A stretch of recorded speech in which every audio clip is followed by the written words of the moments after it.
Clarke. Thank you, Mr. Speaker. In an excellent speech on Thursday, the Right Honourable Member for Normanton, Pontefract and Castleford referred to the fact that we're sent here on the wings of ballot papers sent in by our constituents, and that is a precious right, and I agree with her. It's one that we should observe and uphold. Well, I was sent here with a very clear message from my constituents, who on the 23rd of June 2016 voted decisively to leave the European Union. They did so, contrary to what the Honourable Lady for Brighton Pavilion says, in full knowledge of what that entailed.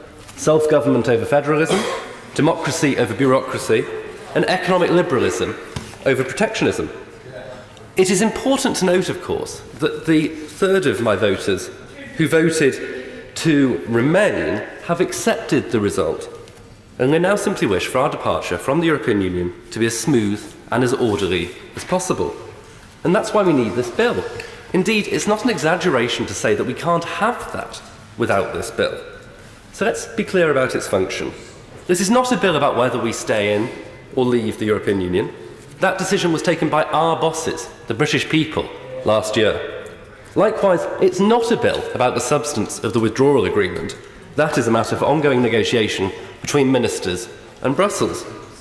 The primary purpose of this bill is simply to provide the legal continuity and certainty on exit day that I think all of us want to see happen. And to be clear, we have to do this. To quote the House of Commons Library, once the European Communities Act is repealed on exit day, without the legislative measures proposed in this bill, huge holes would open in the statute book. The opposition talk a good game about Henry VIII and power grabs, but the Secretary of State was crystal clear on Thursday that the bill will not be used to make material changes, and he made welcome commitments that he will consider sensible suggestions at committee stage. And that's the point, at committee stage.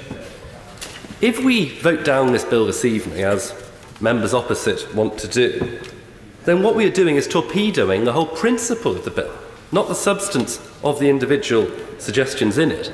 We would be preventing the very chance of making amendments that people want to see.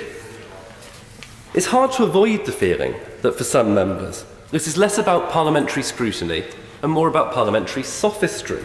That is to say, with frustrating our best chance of making a success of Brexit. Something I passionately believe in, and I accept that some do not, but the point is that we are all in this together. And there is a need in light of that to make this work. And I do put it to those honourable members who represent seats which voted very heavily to leave to reflect, as I have reflected, upon what the message we would send out would be if we in any way set about obfuscating their clearly expressed will.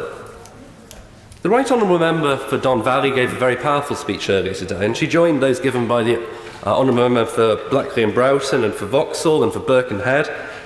They understand the nature of the mandate we have been given. It is extraordinary. It is a once-in-a-generation moment, and I think it does cross party lines.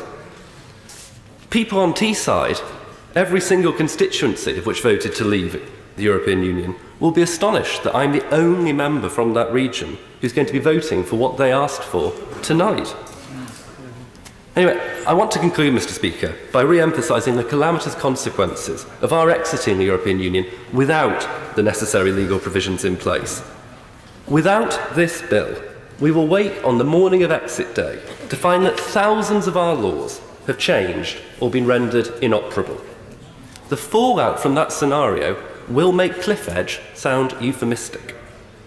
With this in mind, voting against this bill tonight will be interpreted by many as a vote to punish the British people for having had the audacity to vote for Brexit, for that is precisely what it will do. HoC.